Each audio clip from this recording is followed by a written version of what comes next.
With the WINN FM News, I am Kevin Brown. Our top stories. St. Kitts Nevis poised to become regional leader in sustainable energy with $36 million geothermal investment. St. Kitts Nevis signs US $13 million loan agreement with Taiwan ICDF to complete Bastia desalination plant. Trinidad and Tobago Prime Minister Young says opposition party UNC under pressure. St. Lucia Ministerial Task Force outlines strategic response to US global tariffs. Internationally, Pope Francis, first Latin American pontiff, dies on Easter Monday. Now, the details. In a recent interview with Island Innovations, the Honorable Conris Maynard, Minister of Public Infrastructure, Energy, Utilities, Domestic Transport, ICT, and Posts, underlined the pivotal role energy plays in the Federation's bold push towards sustainability. With abundant geothermal, solar, wind, and ocean resources, the Twin Island nation stands at the cusp of dramatically reducing electricity costs, attracting new industries, and creating meaningful jobs. A nexus which we believe in, and which is a statement that I have made everywhere I can, is that if we solve energy, we solve water. If we solve water, we solve food. Expanding further, if we solve energy, we solve industry. And if we solve industry, we solve salaries. Minister Maynard asserted, highlighting energy as the linchpin in uniting other critical sustainability areas within the Federation. Traditionally, St. Kitts and Nevis is regarded as lacking natural resources, unlike its neighboring Caribbean states, which are known for bauxite, oil, or gold. However, the minister illuminated a transformational new perspective. Today, however, our gold turns out to be energy. Our bauxite turns out to be energy. Our lumber turns out to be energy. Why? Because we have, according to all analysis, this large resource of geothermal power. He noted that Nevis in particular boasts a geothermal capacity approaching 1 gigawatt, a vast resource unmatched by most island states. The untapped geothermal potential is complemented by ample solar radiation, prevailing trade winds for wind energy, and abundant ocean resources, together forming a comprehensive renewable energy portfolio. Minister Maynard explained how this wealth of energy resources forms the cornerstone of the Federation's Sustainable Island State Agenda, underscored by 7 pillars with energy independence at the heart. The heat is to the surface.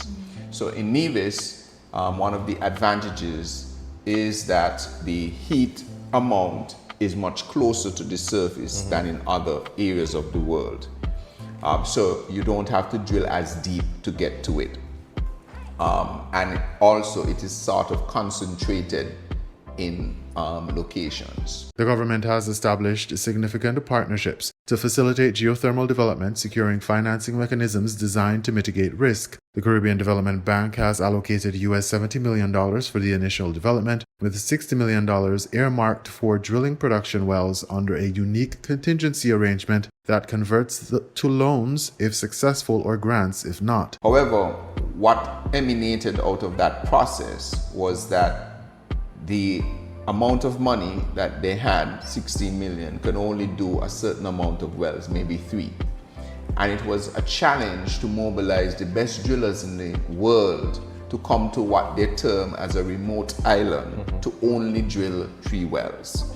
So we needed more finance in order to be more attractive to the best drillers in the world. The financing challenge was overcome through deepened federal and local government cooperation, a dynamic not consistently smooth in the past. The federal government and the Nevis Island administration resolved that in the National Assembly to classify the geothermal resource as a federal asset, securing unified support. We were past this issue of whether or not the Nevis Island administration, that does not have any sovereignty, is in line with the federal government to then engage international partners for support to establish the geothermal resource. The breakthrough came with approval earlier this year from the Saudi Fund for Development for an additional US $20 million, raising the total available for geothermal drilling to $36 million, enough to fund 5 wells, including production and re-injection wells. Looking to the future, the minister projected, it is estimated that the wells can produce maybe up to 10 megawatts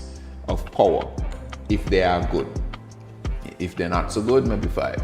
But in any case, that is roughly 15 to 30 megawatts of power immediately. While acknowledging the high capital costs initially, he emphasized the long-term benefits of significantly lower operational costs, which would reduce electricity production costs. Currently, the government subsidizes electricity costs to shield consumers absorbing fuel variation charges in St. Kitts. With geothermal energy, the government does not have to consider paying this FEC because the cost of electricity would greatly be reduced. The new cost structure is expected to attract industries that rely on affordable energy, creating employment opportunities and fostering economic diversification. The vision extends beyond local gains, with Minister Maynard outlining plans to interconnect the electrical grids of St. Kitts and Nevis. So St. Kitts and Nevis then becomes one electrical grid.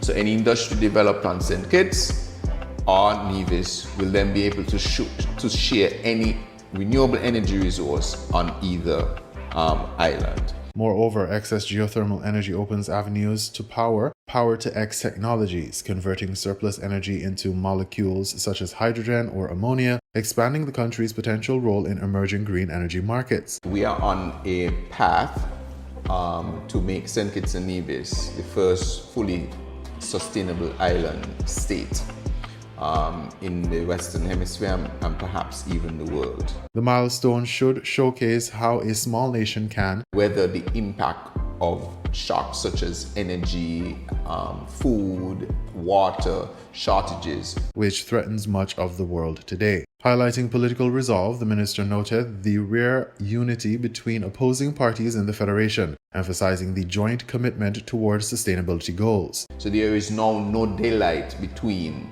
the Nevis Island administration and the federal government. So we are now an example of how opposing political ideologies can come together for the benefit of the entire nation.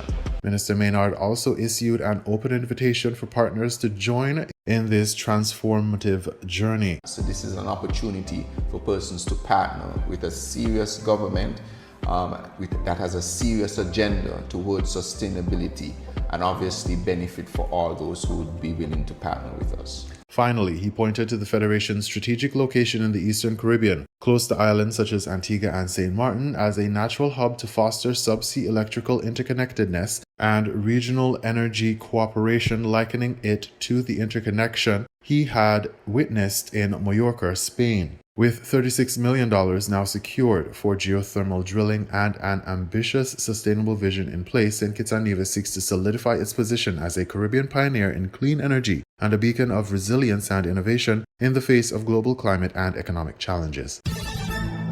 On April 10, 2025, the government of St. Kitts and Nevis marked a significant milestone in its quest for water security by signing a landmark loan agreement valued at up to US $13 million with the International Cooperation and Development Fund, ICDF, of the Republic of China, Taiwan. The funding will substantially support the completion of the Bastia desalination plant, a vital infrastructure project aimed at providing a continuous, reliable source of clean, potable water to the Federation. The loan agreement ceremony, witnessed by key government figures and the Taiwanese ambassador to St. Kitts and Nevis, Michael Lin, underscores the growing cooperation between the two nations. Darrell Lloyd, Permanent Secretary in the Ministry of Public Infrastructure and Utilities, expressed his ministry's enthusiasm for the partnership, emphasizing the critical nature of the project. Ministry of Public Infrastructure, through the government of St. Kitts and Nevis, is extremely pleased for the signing ceremony today, which signals the official ceremony that provides a loan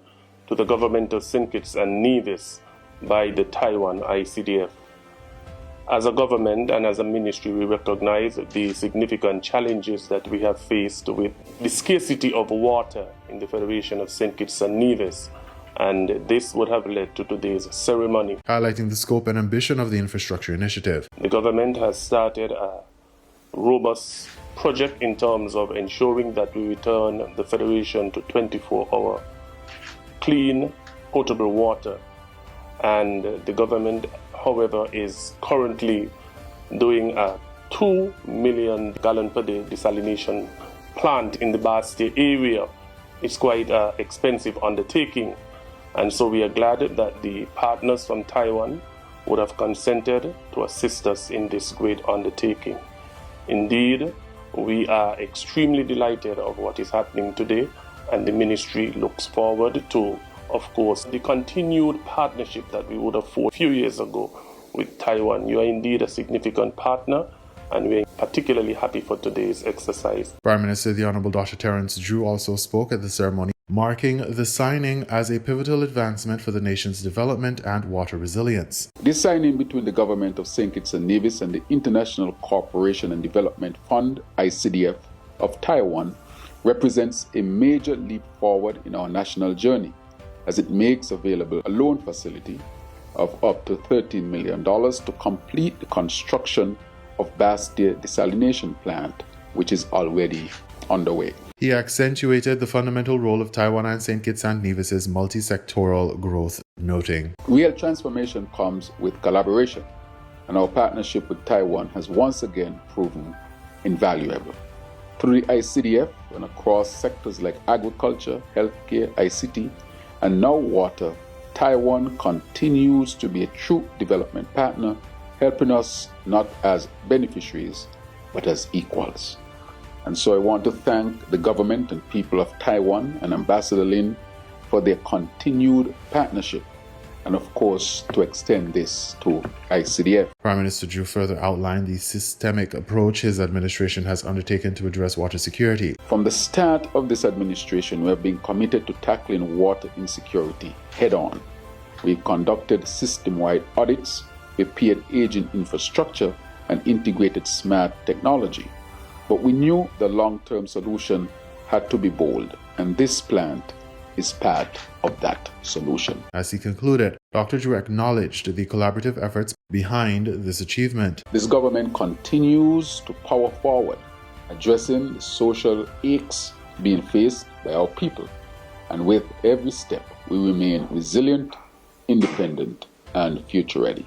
And so I would say that this facility will surely bring great easement to our people. And I finally say thanks again to Taiwan, thanks to the Ministry of Finance, represented here, the Ministry of Infrastructure, and thanks to the Minister Conway Maynard in his absence for his hard work on this one.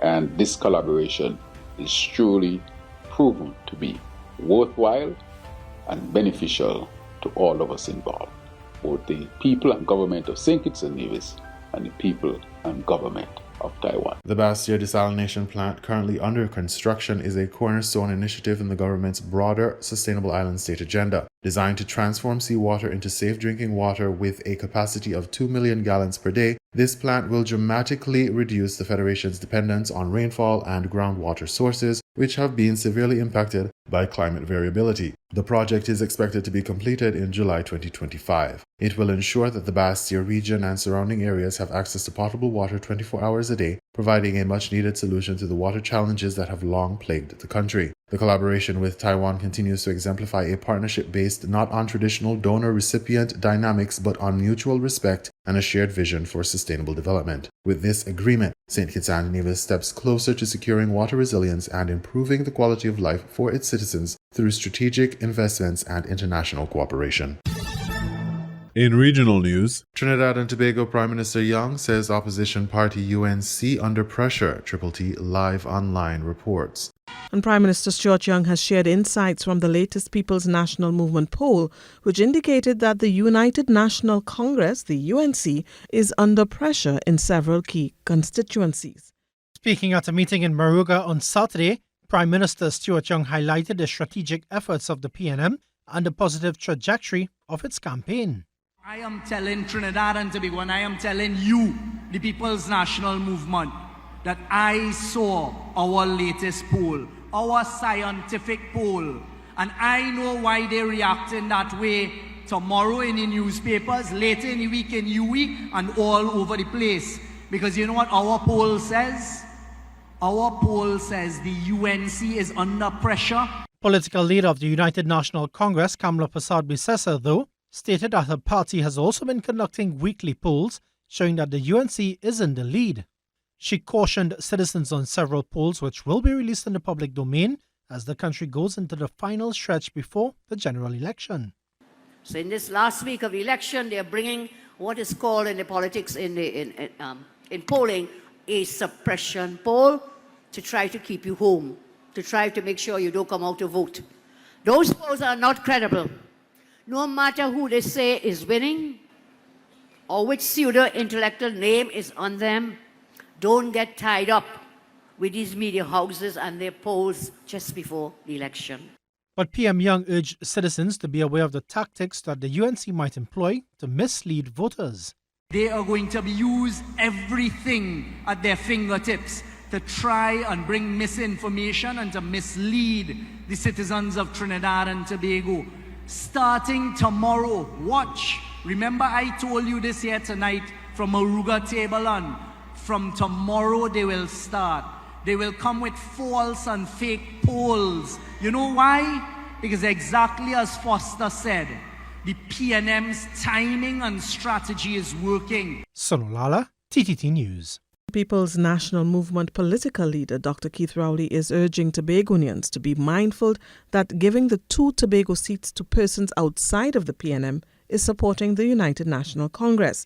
And this, he says, is detrimental to Tobago's development. Speaking at a rally at the Goodwood Secondary School in Tobago on Saturday, Dr. Rowley reminded April 28th is not the Tobago House of Assembly elections. Because I want you, the people of Tobago, to focus on the Parliament of Trinidad and Tobago, because these are parliamentary elections. There are 41 seats in the Parliament. 2 of those seats are in Tobago. Yes, there are those who believe that if they control those 2 seats, they can make deals. But I can assure you tonight that even though they are being encouraged by those in the university and those in the media, that the deals that they're making might make good sense, you, the people of Tobago, I want you to understand something very clearly. You have absolutely nothing to gain by handing the 2 Tobago seats to Kamla Persad-Bissessar. Dr. Rowley noted that nothing has been said about Tobago's internal self-governance in the UNC's manifesto. He urged voters not to gamble with Tobago's development. He described the PNM's candidates for Tobago East and West as the most qualified and decent representatives vying for the seats on April 28th. St. Lucia Ministerial Task Force outlines strategic response to U.S. global tariffs. HTS News Force reports. Cherished exports from St. Lucia, including its popular CMOS, are now at risk due to the U.S. tariff fallout, according to Dr. Thomas Samuel, trade advisor at the Ministry of Commerce and head of the Technical Committee Ministerial Tariff Task Force. Discussions with Export St. Lucia reveal that key export items could bear the brunt of these tariffs. We're talking about condiments and sauces, especially by Baron Foods, which is our leading exporter of condiments and sauces. Also, St. Lucia Distillers, which is our exporter of alcoholic beverages, rums, cordials, and other spirits. So these are 2 of the main ones, but a number of our agricultural exports. Here I refer to dashins, breadfruit, and what you heard of earlier on mentioned was CMOS, which is a leading export for us now that is gaining traction, and it has been growing in volume of exports actually in recent times. It's actually the leading agro-food export product at the moment. So these products we expect will take a hit in terms of export demand. Ricky Jean-Baptiste, Director of International Trade in the Ministry of External Affairs, highlighted the dual impact of the tariffs on both the country's exports and imports. However, he anticipates that the island's exports will face the most severe consequences from the Trump-era tariffs. We run the risk that there might be a lower demand for our product. What perhaps might be a bit comforting for us, whilst our export basket is pretty small, some of the products which we export are what we could consider kind of premium essentials. So for instance, we have our dashin is not necessarily, is preferred not because of it has, it's a different species. So perhaps that may not necessarily affect the demand for that product in the immediate future, in the immediate too significantly. Jean-Baptiste also pointed out that St. Lucia's food import bill could rise. Products ordered from overseas may incur increased costs because various components sourced from different outlets to create a finished product would face higher pricing. When it gets to the border, the CIF, which is the costing for insurance and freight value, which is placed on these items, would generally increase. And as a consequence, this will be passed on to us locally. So either way, in terms of the imports, the prices are more expensive for us. In terms of the exports, it's likely that the demand for these products in the U.S. markets can potentially drop. Dr. Samuel stated that several high-level regional meetings have occurred, resulting in a plan of action that includes short, medium, and long-term solutions. The idea of shifting to alternative markets, of course, is also included in that sort of the thinking. But as you would appreciate, as Ricky indicated, that does take some time to put in place. So it's not an immediate or short-term measure. It would require establishing contacts, business contacts, signing contracts, dealing with the supply chain, because it's changing the supply chain. Persons are already embedded, so to speak, in the supply chain with obligations, and they do this planning and so forth. So that takes a while to get done, and in some cases things like the shipping or the logistics and shipping. So that is why it's something that will be the businesses will determine whether it makes sense to them as they go forward in dealing with the changes. But for now, there is a certain, I wouldn't say an inertia, but a tendency to want to deal with what you know already and what works. And so that's why we would first try to get around any impediments. Officials are advising the public to prepare for potentially higher costs of goods, citing uncertainty in the global market and the ongoing trade war. We now bring you these international reports. Pope Francis has died aged 88, the Vatican said on Monday. It is with profound sadness I must announce the death of our Holy Father Francis. Francis was the first Latin American leader of the Roman Catholic Church. He had suffered a serious bout of double pneumonia this year, which left him hospitalized for 38 days. But his death came as a shock after he had been driven around St. Peter's Square in an open-air Pope-mobile to greet cheering crowds a day before on Easter Sunday. It was his first prolonged public appearance since being discharged from Rome's Gemelli Hospital on March 23rd. Jorge Mario Bergoglio was elected Pope on March 13, 2013. He became a global superstar, drawing huge crowds on his many foreign travels as he tirelessly promoted interfaith dialogue and peace, taking the side of the marginalised. World leaders paid tribute to Francis, praising his efforts to reform the worldwide church and offering condolences to the world's 1.4 billion Catholics. Italian Prime Minister Giorgia Meloni mourned the departure of a, quote, great man, a great shepherd. At the Vatican, tourists and pilgrims visiting for Easter expressed their shock and grief. It's a great disappointment, a great loss, a man who has innovated the church and a man who has left a great mark. And this, his absence, causes great pain. I live in Milan and I'm here for Easter. And I find it very significant that the Pope has died during Easter or the Easter weekend. I'm from Argentina, the Pope is Argentinian, so it has quite a bit of significance for us. Francis appointed nearly 80% of the cardinal electors who will choose the next pope. Responses and reflections from world leaders right around the world to the death of Pope Francis after the Vatican announced the news that he has died at the age of 88. I want to bring you now, via our senior royal correspondent, a quote from His Majesty the King. The message is this. My wife and I were most deeply saddened to learn of the death of Pope Francis. Our heavy hearts have been somewhat eased, however, to know that His Holiness was able to share an Easter greeting with the Church and the world he served with such devotion throughout his life and ministry. His Holiness will be remembered for his compassion, his concern for the unity of the Church, and for his tireless commitment to the common causes of all people, faith, and to those goodwill who work for the benefit of others. His belief that care for creation is existential expression of faith in God resounded with so many people across the world. Through his work and care for both people and planet, he profoundly touched the lives of so many.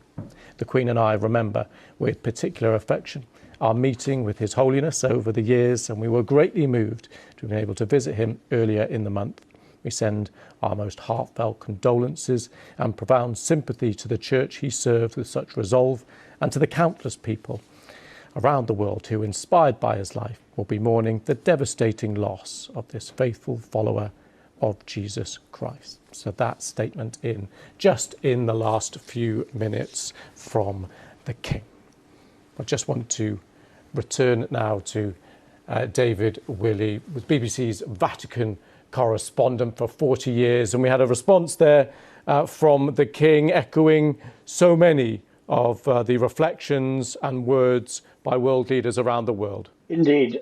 He was a figure who was admired and esteemed by many countries. Everybody he came into contact with felt they got some special strength from a visit to the Vatican. And I thought it was very interesting that at the last minute, he has received two very important visitors at the Vatican. That's to say, the King and Queen during their recent state visit to Italy, and even Vice President Vance, who managed to squeeze in a quick greeting to the Pope, actually the very day before he died on Easter Sunday, yesterday, before we heard early this morning about his death in the early hours of the morning. I think Pope Francis I shall remember most as a man who was prepared to break boundaries, but he realized that the Catholic Church was suffering, both from a split between those who wanted reforms to take place and those who thought that for a church which has been accustomed to speak in centuries rather than in 4-year terms, like politicians, international politicians, and secular leaders, in the space of only 10 years, he's managed to turn around, I think, quite a lot of doctrine in the Church without actually making any world-shaking changes to Catholic doctrine. I thought one of his most significant statements was some years ago when he was embroiled in the question of the scandals involving church dignitaries and many bishops and cardinals. He simply said, listen, who am I to judge? He was not judgmental.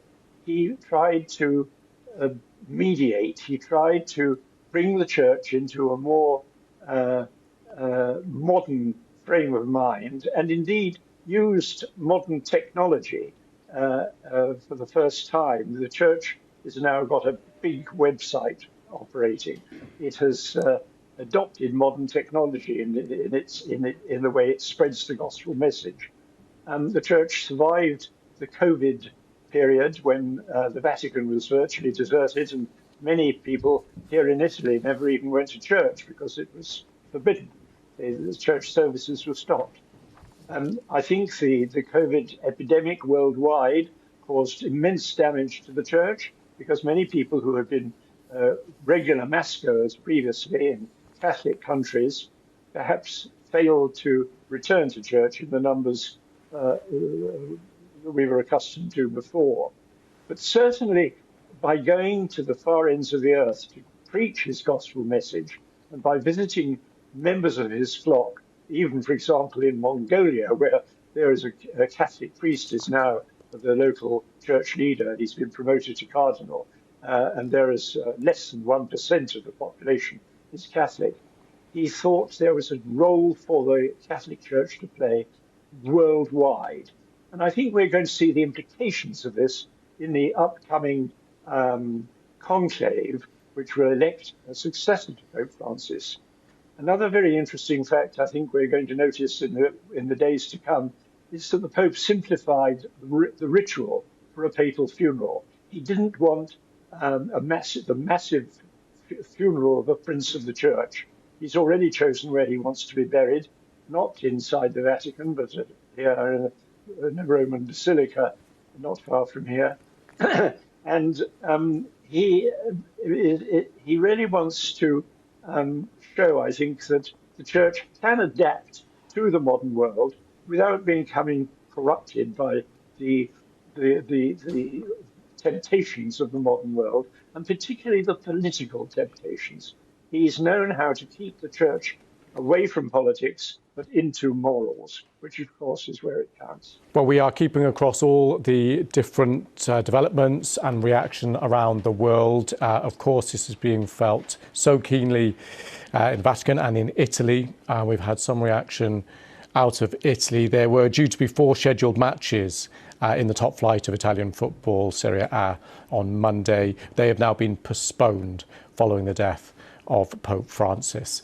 Just want to bring in my colleague Rich Preston, who's with us and has been monitoring reaction from world leaders and others right around the world. Rich, you can bring us up to date. We've had reaction from Russia, President Putin expressing his condolences over the death of Pope Francis and hailing him as a defender of the highest values of humanism and justice. President Putin says, "I had the privilege of communicating with this outstanding man on many occasions, and I will forever retain the fondest memory of him." And of course, in 2016, Pope Francis met the Orthodox Patriarch Kirill of Moscow, famously kissed him in a sign of bridging divides between communities, even within the church. This message from President Putin adding to the messages we've seen from other world leaders. The White House posting on X, "Rest in peace," alongside photos of President Trump and the First Lady meeting the Pope, and also J.D. Vance, the US Vice President, who met the Pope within the last couple of days and who's currently on a trip to India, and earlier said, "My heart goes out to the millions of Christians all over the world who loved him." Let's speak now to Tina Beattie, Professor Emerita, Catholic Studies at the University of Roehampton. Thank you for coming on the programme. Just want to start with getting your immediate thoughts. This news is spreading around the world now, and people will be given their reactions and reflections, and I just want to start with yours. There's great sadness, of course, but I don't think this is a shock. Neither is it a tragedy when a very sick 88-year-old finds the peace of death. As Catholics, I don't think we should treat this kind of death as a shock and a tragedy. I think rather we should be immensely grateful for the wonderful leadership we've had from Pope Francis since 2013, and pray for him to rest in peace and rise in glory, and also bear in mind that we're now entering a time of deep uncertainty in the Church. So also our prayers for what happens next. But personally, I think, if I'm honest, I feel a sense of relief, because we saw when Pope John Paul II died, the sort of grueling process of an increasingly incapacitated Pope dying very slowly, also interestingly at Easter.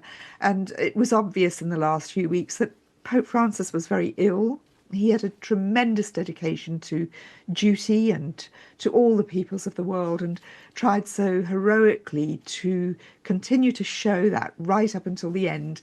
But he's now at peace, and I just feel immense gratitude for all that he gave to the Church, and a sense of relief for him that peace has come.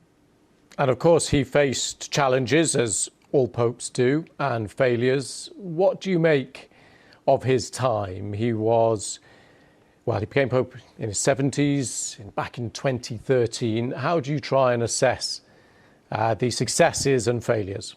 I think he was a breath of fresh air. We'd had 2 fairly authoritarian papacies, and it would be wrong to describe him as progressive or liberal. These are political labels that don't map neatly onto leaders of the Catholic Church, but he certainly brought about a more pastorally sensitive and compassionate ethos in the church.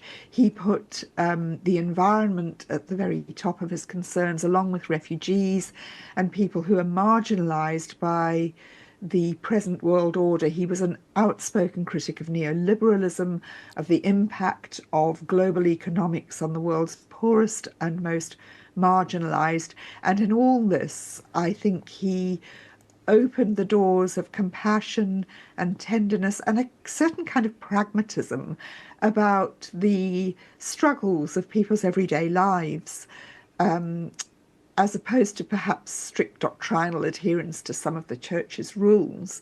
All this, I think, were very welcome to many of us. As a woman, I wish he'd done more of substance for women in the church. He did his best to promote women to more visible positions of leadership. He gave some women votes at the recent synods held in the Vatican. All this is good, but there were no substantial changes that can't be undone by a more authoritarian successor. And I think that is a regret for women like me. He could be quite stubborn. He could be quite romantic about women.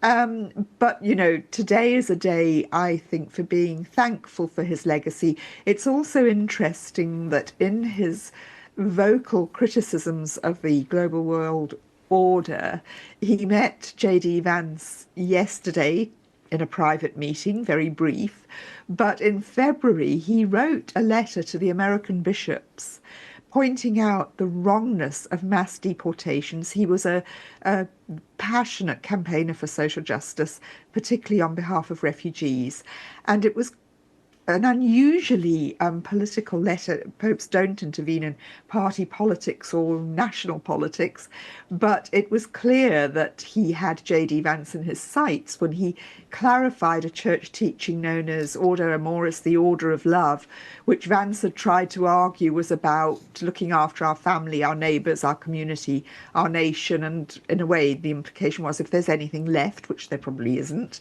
we might look further afield. And Pope Francis intervened on that. There was a little spat in social media between Rory Stewart and J.D. Vance over it. And without naming anyone, Pope Francis, in that letter to the American bishops, made very clear that the teaching known as Ordo Amoris is not about a hierarchy of love.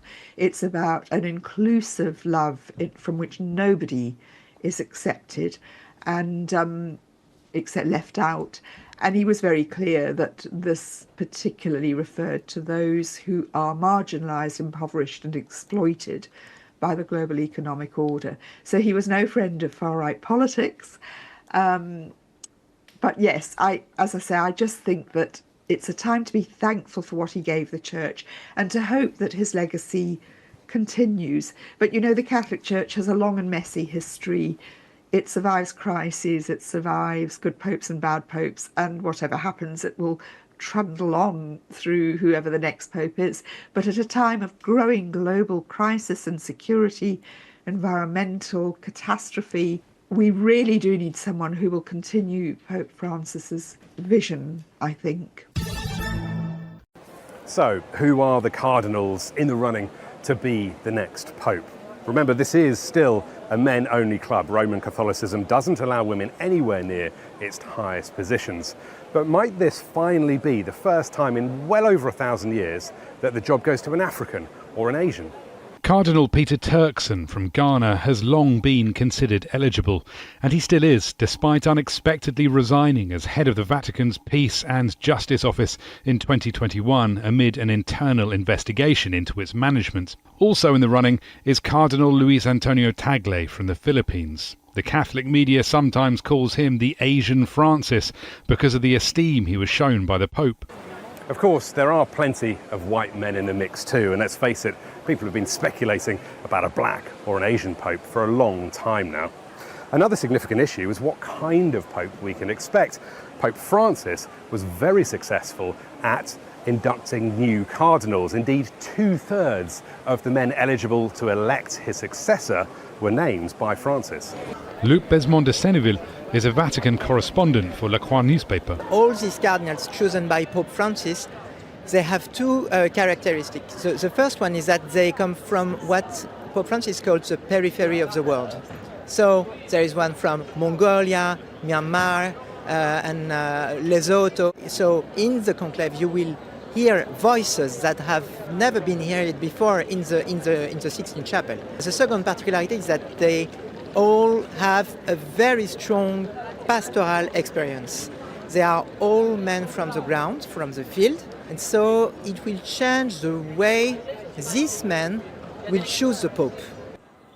So regardless of what the next Pope looks like, the Roman Catholic Church is still changing. It's becoming less European, it's becoming less metropolitan. In its future, the Global South and all its multitude of different perspectives will have increasing sway. Rory Challens, Al Jazeera, Rome.